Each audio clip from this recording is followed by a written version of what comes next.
Good morning, everyone. Welcome to our Mind the Moment Thursday morning session brought to you by Harvard Pilgrim Healthcare and Tufts Health Plan. This is a place where we invite experienced mindfulness instructors to speak with us about what mindfulness means to them and to discuss as a community how we can incorporate these practices into our daily lives. I'm Suzanne Rowe Palacino, and I am delighted to be here on Thursdays, as always, with Tara Healey, founder and director of Harvard Pilgrim Healthcare's mindfulness program. Good morning, Tara. Good morning, Suzanne. And I too am delighted to be here with you every Thursday and with our wonderful participants. Thank you so much for joining. I look forward to practicing with you this morning. Yes, very nice to be together as we start to round out the end of the week. So today, Tara will start us off with a question and then share some words with us and lead us in a guided practice. So we usually about at least 12 minutes that we practice together. Yep. If you're new, by the way, just a very warm welcome to you this morning. Really happy to have you here, and hopefully you can join with us as much as possible. We will have time for questions if you have any questions that come up during the practice or at any point. So just go to the bottom of your screen and click on the chat and just open up the chat, and you can click on the blue drop-down menu to click on everyone, and that will allow you to see the comments coming in as they come in. And yeah, so again, if you have any questions at all, you're welcome to type them in at any point. So with that, Tara, what question do you have for the group? Yeah, so the question that I have this morning is, well, first of all, let me back up and say, when you think about what's been happening in our world, just, socially, politically, environmentally, and that we're still really kind of in the grip of a pandemic that's of global concern. And so when I was thinking about the question that keeps coming to me and that I'll offer this morning is in part because I think many of us have either started something new or different, or we've stopped doing something that we wanted to let go of. So the question is, what have you started and or stopped? So it could be one of both. I started this and I stopped this, say in the past 2.5 to 3 years. What is something you have either started doing that maybe you weren't doing before, but have been inspired during this time to kind of bring into your life? And what is something that you've wanted to let go, or not even wanted to, but had to by choice? So it can be, you could answer one or both. So what have you started doing and or what have you stopped doing? And as always, while everybody is thinking and as you're getting your thoughts together, I'm going to start with Suzanne. And so what have you stopped? So I would say what I've stopped doing is going to the gym. I haven't gotten back into that yet. It's actually it was a big loss for me. But on the other side, I started walking a lot more in my neighborhood and meeting a lot more of just, I know my very close neighbors, but just meeting a lot more people around the neighborhood that regularly walk similar times that I do. Oh, nice. That has been really nice. Yeah. Yeah. And I've always walked with my dog, but these are much longer walks and it's nice.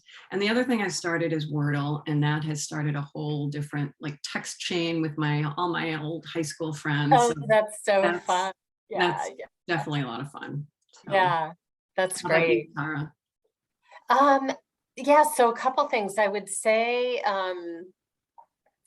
I actually stopped going to the movies. So even more recently, going out to a theater, to the big screen. And it's something I always love to do because I think it's different than watching a movie at home on an iPad. And so I've stopped doing that. And then a couple things that I started playing guitar, which I know I've mentioned here in the past. And that's been a really nice hobby. I mean, it's challenging me in a lot of ways. And it's, I'm able to bring my practice of mindfulness in, because you have to be completely present when you're learning new chords and new ways of strumming. And there's a lot going on there. And Yeah, then I would say, the other thing that I did consciously is I also have a route that I walk and run. And I've started doing it more frequently, as opposed to I would run 3 to 4 miles, 3 to 4 days a week. I cut back on the amount of miles, and I do 2 miles 6 days a week. And I've also met a lot of people in the neighborhood that I hadn't known before. And that's been really fun, especially, I think, because part of what's happened is the isolation of being in a pandemic, and just there's, been a lot of heaviness. And so let's see what we got. So I love the guitar, and that just is a Oh, totally new thing. So that's really yeah. cool. Yeah, that's been, it's literally, I feel like it's patting your head and rubbing your stomach, trying to get everything coordinated. Yeah, yeah. But really causes my sense of awareness and presence to be heightened. So for practice purposes, that's been great too. Yeah, I noticed Tammy said that started an MBA program. The kinds of things that we realize we're not commuting as much, and it can give us of course, we could have done that when we're commuting, but right, giving us a little extra time to do that is a gift. Yeah, totally. More and more engaged with the neighbors. Many virtual exercise Virtual classes, and then like coffee friends. That's so great. And started a mindfulness practice, which has been life-changing. Wow. I love to hear that. Yeah. And I've stopped going to nail salons too, and my nails are Oh, so yeah. healthy. Yeah. Not that I went that much, but And Teresa and Teresa, you've been with us for a long time, since the beginning. Yeah. I think there are a few people that started when we started these, stopped commuting every day. And then, it left room for other things, right? Our time, we have more time. Yeah. Regular self-care, which includes a monthly massage. Yay. I know. Wonderful. Yeah, that's important when we're working from home. Maybe we're not, I don't know if you are, Julia, but we're not moving around as much, getting that. That body. Yeah. I mean, so what's been going on has created certain opportunities for, and I just cannot emphasize enough, like, the importance of caring for ourselves, and that it's a generous act, because others experience that when we are well mentally and physically. Others feel that from us, and so I always feel like it is a generous act to sit in meditation, to steady our attention, to help us align more deeply with how we want to be in the world, how we drive, how we speak to one another. That's the benefit in a practical way of these practices. Not to also mention that having a more settled mind is good for the body, that it actually helps our central nervous system. And it can seem counterintuitive, especially if we're feeling anxious, to feel into the anxiousness in terms of the sensations in the body, that's actually a way through, as opposed to it maybe seeming like it could exacerbate it. And so kind of we're coming out of the narrative, the intellect, and into the body in these practices. So with that, we'll do about 12 minutes. Many of you have participated in Dr. Amishi Jha's Peak Mind Challenge, where her data is pointing to 12 minutes as the sweet spot. So we'll do that this morning. All right. So either sitting or standing, whatever feels like it's going to be best for you this morning. If you're tired, you might want to do a standing practice, but either is fine. Your eyes can also be open or closed, whatever, again, feels like it's going to best serve you. So with the eyes open or closed, if they're open, gaze downward a little bit to help remove peripheral distraction. And go ahead on your own. Just take 2 deep breaths with a longer exhalation to help stimulate the parasympathetic nervous system, the more restful part of the nervous system.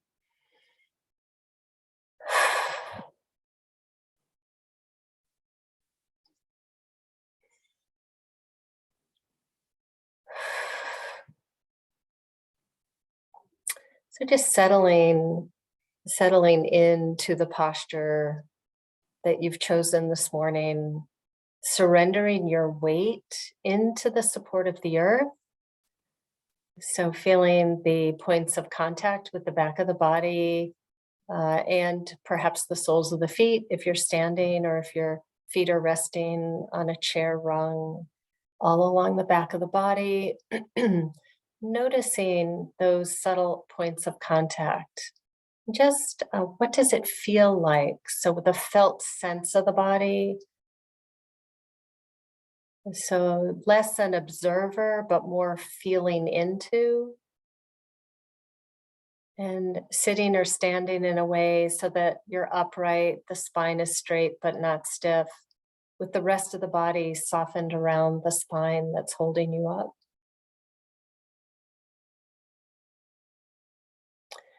And to notice from your activity so far today what the body is offering. So pulsing, vibration, perhaps temperature, any physical sensation. So whole body awareness with an attitude in the mind of allowance, of receptivity. Just receiving what's being offered, whether it's pleasant or unpleasant. So you can drop the resistance if it's unpleasant. See if you can just receive it and the kind of the bare facts of what's happening. What are you feeling?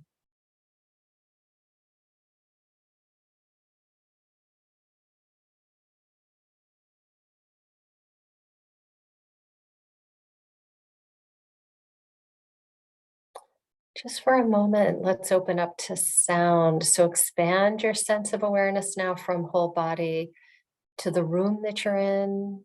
Expand further to outside of the room. And simply hearing. So receiving sound.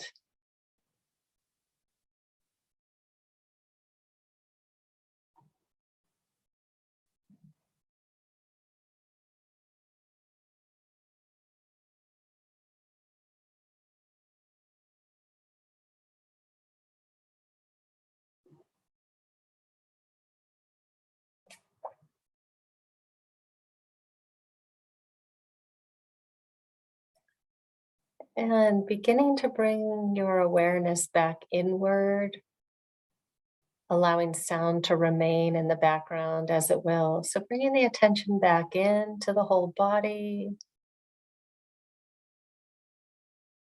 Begin to narrow that focus a bit more. And begin to notice the rhythm of your breath. However your breathing is perfect. So don't worry if it's shallow, if it's deep, if it's rapid, if it's slow.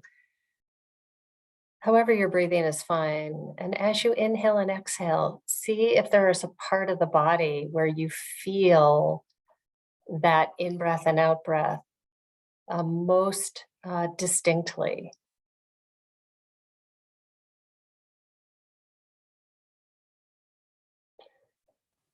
And as you breathe in and out and you find that particular area where you notice the sensations of the in-breath and the out-breath, let that serve as an anchor. So the mind is going to wander. That's its normal state. That's the default mode. In this practice, we're actually seeing that when we have wandered into a thought or memory or planning, we just label it thinking, soften the body, You can be more specific, like regretting, whatever comes up for you.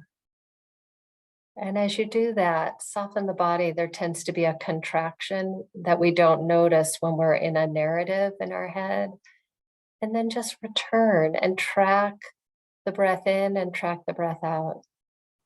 Alternatively, if breath is difficult for you this morning, you could take the palms of your hands and rest them on your thighs and use the point of contact, that feeling, or they could be on your palms could be on a chair or the desk in front of you or a table.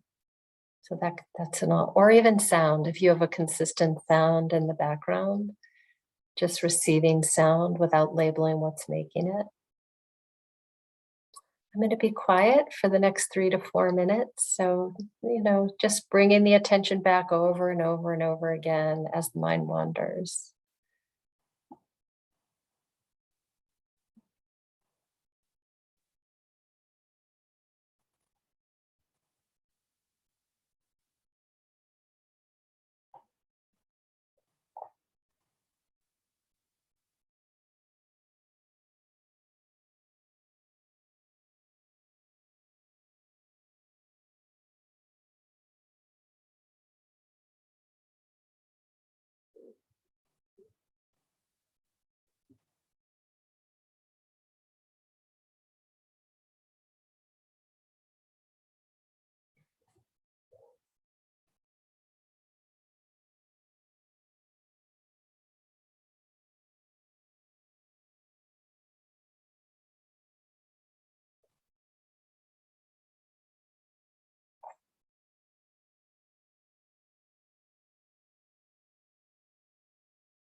Noticing where the mind is. Not a problem. Simple note thinking, soften the body, and return to the anchor you're using.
And again, once again, noticing where the mind is, softening the body, and returning to your anchor.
And as you feel ready, if your eyes were closed, you can go ahead and open your eyes and take a minute to just reorient to the space you're in. So just take a look around, maybe take a little bit of a stretch.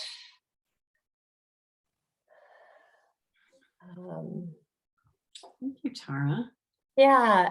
So out of curiosity, did folks hear a chime that I just rang? You did hear it. Did it translate okay? Or did it sound choppy? I only heard the beginning of the bell, and it didn't, you couldn't hear it to the end. Let me, Yeah, did you hear that? I just heard the beginning. Okay. Okay. I just got an app called Bells, and I love it. I'm still exploring it. I'm not sure if it has a timer function or not, but you actually tap it and it rings. So it's kind of cool, but sometimes sound doesn't translate that well. So any feedback on that would be great. It sounded more like a knock. ZNAT uses, sorry to interrupt you. Yeah, go ahead. ZNAT uses one that sounds amazing, and I wrote it down, but I okay, yeah. It could be that I need to hold it closer to the speaker too on the computer. Yeah, okay. Anyway, so we have a couple, we've got a couple minutes to just chat. If anybody has any questions or want to share anything about how that practice felt for them felt for you this morning, would love to hear that. I felt like it was longer than 12 minutes, and it was very, I like the extra time for practice. I'm actually wondering if people have, if you like more of the guided, or do you like the silent time? I'm always wondering about that as well. Yeah, no, that I think, is, I feel like it's important to not guide the whole thing. And so the last few times I have really watched to make sure that I'm giving like a chunk of 3 or 4 minutes where there's no talking. Because I think sometimes consistent talking, while it has a place, it doesn't give you the opportunity to be with a stretch of complete silence, and then what happens in that space. So yeah, any comments on that would be great if there's a preference, because we could even ask our instructors, and I think it's a mix, but we could say build in more like 3-minute, 4-minute blocks. Yeah, no, I've heard people that appreciate knowing when the silent, that there'll be a few minutes of silence. So yeah. I appreciate that. Yeah.